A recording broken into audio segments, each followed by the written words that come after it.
Hello, everyone. Our guest for today's episode is Ms. Sally B. Sally B is a presenter and cook for ITV, a motivational speaker in health and well-being, author of 6 best-selling cookbooks, and 5 times heart attack survivor. Welcome, Sally. It's an honor to have you here. Hi, Parveen. Thank you for inviting me. It's lovely to be talking to you. So, as we know, you are a wonderful speaker, Sally. What made you realize that you wanted to start motivational speaking? Well, when I was 36, I suffered from 3 heart attacks in the space of a week. And up until that point, I was very fit and well. I was a mum of 3 children under the age of 5, can't count. And all of a sudden, this awful life event happened to me, which took over my world.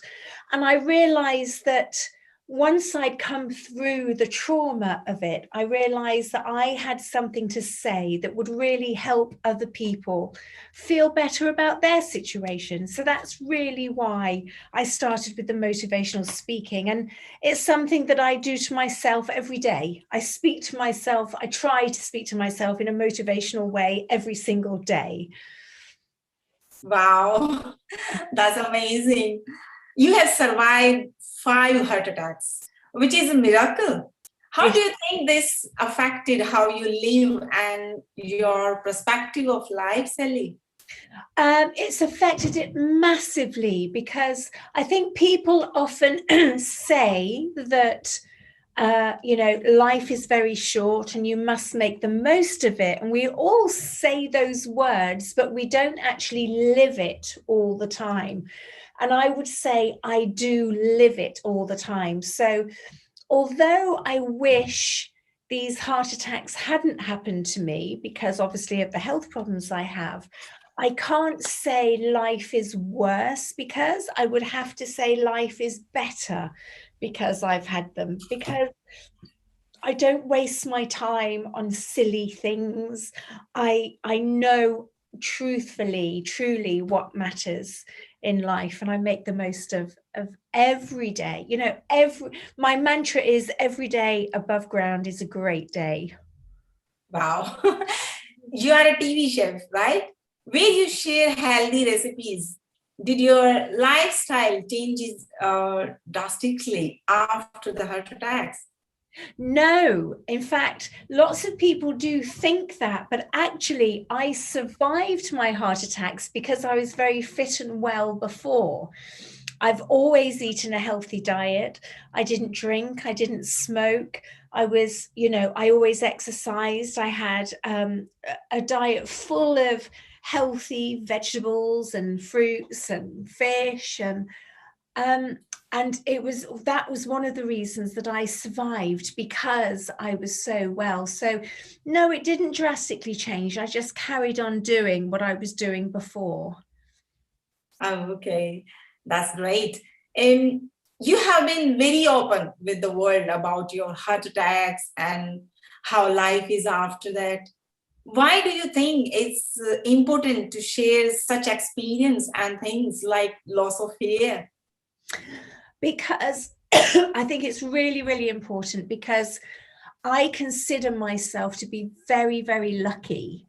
I'm surrounded by not a huge family, a very small family, but very supportive friends and family that got me through that. And I know the desperation that I went through when I was very poorly. And I know that coming through that, I have things that I can say to people which will make them feel better in their deepest, darkest hour. So it's something that I kind of feel I was put on this planet to do. They say everybody has a job to do, and not always the job that you do for money to support yourself, but the job to humankind. And I do feel that this is my purpose. This is my job. I've survived this terrible situation for a reason. And one of the reasons is that I can help other people feel better when they're going through that terrible time, because not everyone is as lucky as me. Not everybody has that support system. That's right. Exactly. You're absolutely right. Everybody is not that much lucky. No. Everything comes with its own pros and cons. What would you say is the most difficult and the most wonderful part of being a motivational speaker? The most difficult thing is, I think, that people bring their problems to you. Everybody, because I've had these 5 heart attacks, everybody loves to tell me their terrible, traumatic stories. So I suppose the downside is you can get really bombarded with lots of bad news from people. But the good side is that once I've listened to these people tell their stories, I'm then able to lift them up and help them feel better. And the best part is, I hope I empower people to then pass that good feeling on to other people. It doesn't just end with me. It's not just me. It's everybody has the ability to make somebody else feel a bit better. So yeah, the downside would be that I do take on board people's sadness and upset.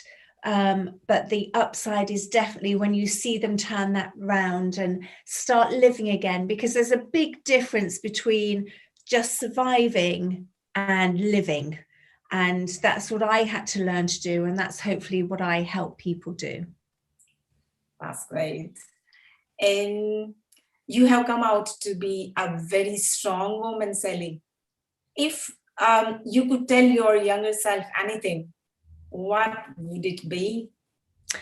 It would be to trust your instincts, because for so long, not particularly around health, but around everything to do with life, relationships, your children, family, everything. I think when I was younger, I didn't trust my own instincts. I would always ask for other people's opinion.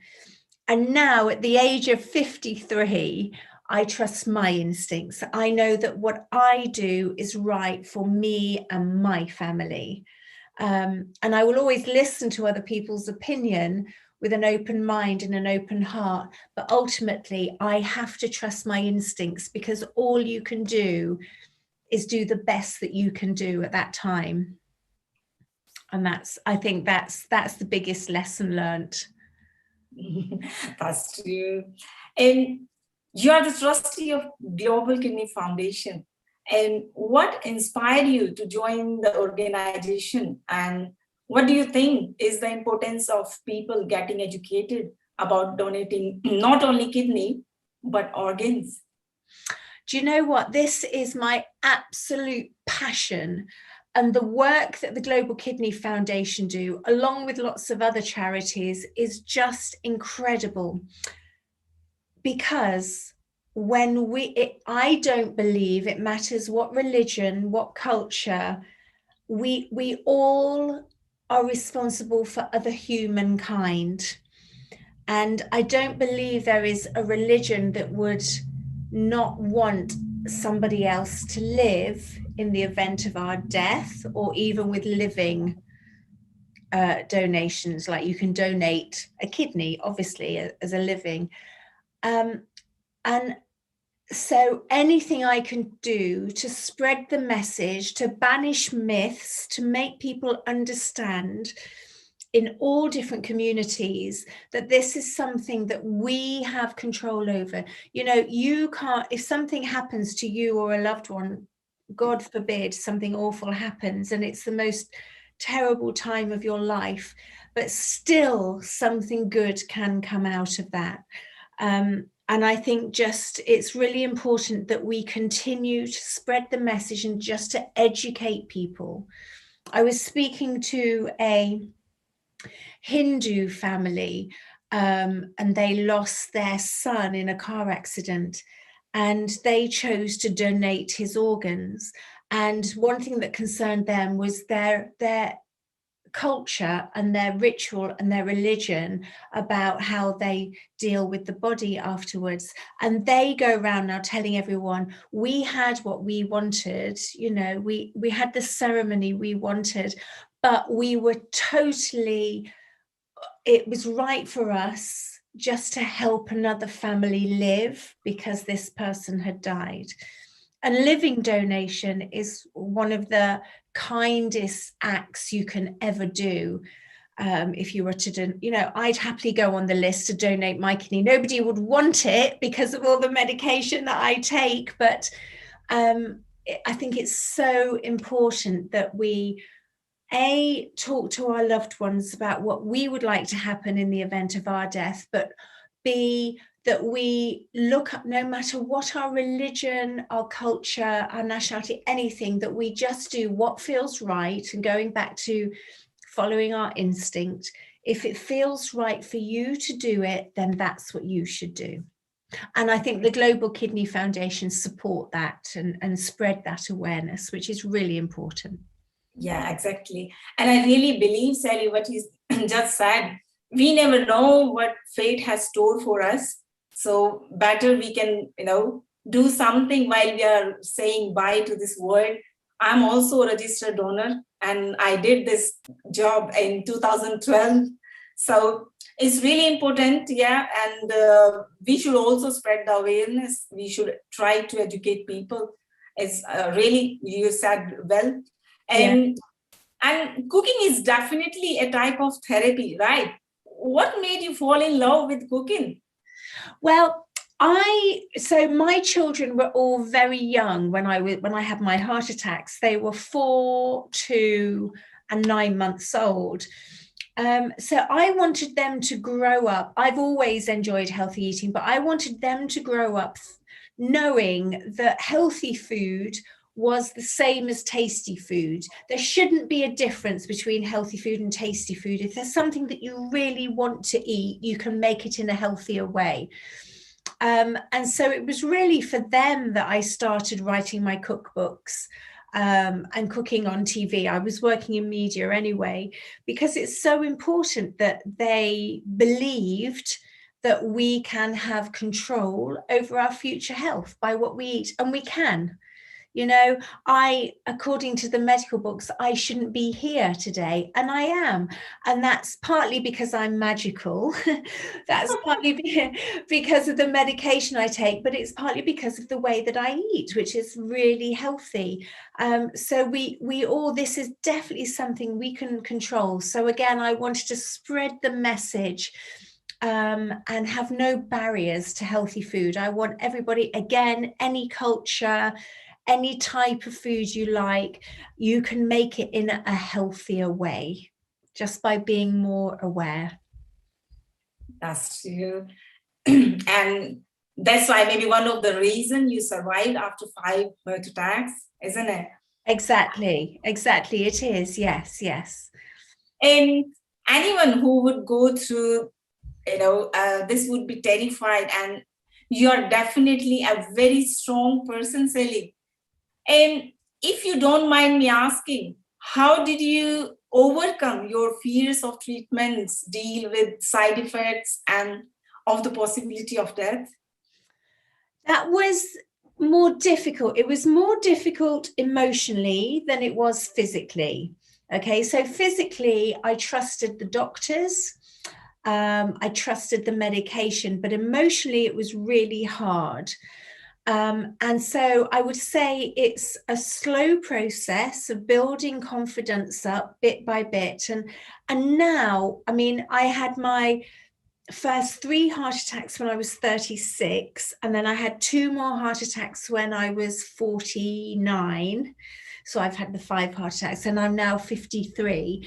And I wake up in the morning and I still have to get my mindset right. it doesn't just automatically happen that I feel positive. I have to work at it, and I think it's worth that. So every morning I make sure that I work on my mindset.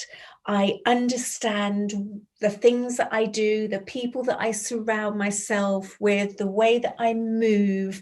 It all has an effect on my mental health. And as long as I deal with that as a priority, then I genuinely have a good day.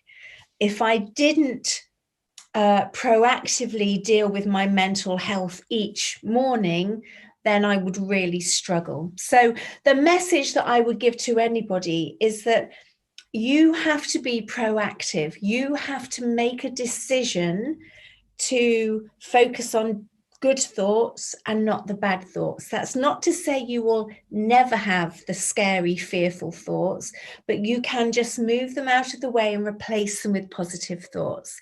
And that's part of what I do, is just empowering people to believe that they can change how they feel by changing what they're thinking. Great. And like, we should talk to ourselves first thing in the morning, isn't it? It's like how we should think and what we should eat, right? Exactly. Every morning I could be filled with fear all day, but I don't want to be. So it's a case of changing my thoughts, and that changes how I feel. And we are all capable of doing that. Just as we learn to drive, we learn to write, we learn to read. We can learn this skill. And when you learn it, it's a life skill for the rest of your life that will help you through every situation. Exactly. Sometimes we believe like when we are not like happy, we're feeling a bit down. So let's talk to someone who will make me happy, who will say something nice. And suppose he don't say something nice, he say, oh, is it? This is what happening? It's so bad. So it means he will make your battery down. That's right. It's so important. It's only you that can talk to yourself. You can't rely on anybody else. And that, in the same respect, you're not responsible for anyone else's mental state of mind. They're responsible for themselves. Obviously, your children, you help and support continually, and your partner and your family, but ultimately they have to learn, because they're in control of their thoughts. Yeah. Or if you are full of like positivity and you are a happy person, you can help thousands of people, isn't it? Yeah. But you have to train your mind first. You have to teach yourself how to think. That's right, Parveen, you are so right. So many people say to me, but it's easy for you because you're happy and bubbly. And I think, oh my goodness, if you knew what I had to go through every day to make sure I'm this person, I will do it every single day of my life and never complain about it. But it takes a little bit of work, but it's worth it. Yeah. And other day I was reading somewhere on WhatsApp, like life is like an ice cream. Either you taste it or waste it. It's gonna melt anyways. So better we taste it. That's right. That's so good. Yes. So whatever it comes, just take it easy, because whatever God has stored for us, we have to take it.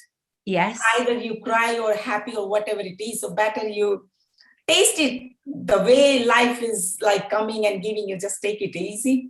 That's right. And you know what? When you believe that, it makes your life wonderful, because you can really enjoy all the good parts. Exactly. And sometimes we all go through tough times, but those tough times make us appreciate the good times even more. And I mean, there are some situations which are too difficult to even understand, but the majority of situations, you can always find the good, positive thing in it. You have to look really hard sometimes, but you can Exactly. do it. Exactly. And sometimes even hard time and difficult time teach us so many good lessons. Exactly. And make us even more stronger, isn't it? Because it's not like, oh, the tough time comes to break you. Yes. It comes to make you. Yes, that's right. That's right. Exactly. Be like Yeah, ice cream. Either it's like you're either going to lick it or it's melting. It's going to go anyway. I love that. exactly. So you are the author of 6 best-selling cookbooks, right? Yes. And were you inspired by anyone when you thought about writing the books? Again, just my family. It's all about them because it's very, I was bringing up 3 children. I wanted them to really enjoy food, but enjoy healthy food. So really them, and it's all about recipes that they love, feeding a family. Sometimes we have lots of money, sometimes we don't have a lot of money. Everybody has ups and downs, so it's about feeding a family with food that's not too expensive but that tastes great and is good for health. So it was really them that inspired me, I think, and they're very much a part of all the books. I've got pictures of them and recipes that they did in the books too, which is really important and really special. And that can even inspire thousands of other people. I And hope that makes you busy. You know what? I think everyone just has to do the best that they can do on that day. We do it sometimes. Sometimes there's 10,000 vegetables on the plate and we've done a great job. Other days it's a takeaway pizza. Do you know what? You don't beat yourself up. You think, well, today, the days I've done the best that I can do today, and then tomorrow I'll try and do better. That's all you can do. Exactly. And life is one time offer, isn't it? So take fully advantage of it. Exactly. Whatever you can do it. You have only one life to live. Exactly. Yes. Thank you very much, Sally. Would you like to say something to our audience, like even while you are going to hardships, to the hard time, how to live life happily and positively? I think you have to understand that in most situations there will be a little glimmer of light, and you just have to keep going forward, just keep moving forward to that light. And I think the better we can live our lives, the kinder we can be to the planet and to humankind. If we can share any parts of our body that will help other people that we don't necessarily need, that's a good thing. If we can just share a smile and be kind to people and it makes their day, that's a good thing. But ultimately, never be tough on yourself. We all have good days, we all have bad days, and that's fine. It's okay not to be okay. And you will keep going, you will see the light at the end of the tunnel, right? Exactly. And thank you for your valuable words, Sally, and sharing your journey with us. And it has not only empowered us, but it has also taught us the true meaning of never giving up. And it was a pleasure to have you here, Sally. Thank you so much. Thank you. I'm more than happy to chat to you all. Thank you very, very much.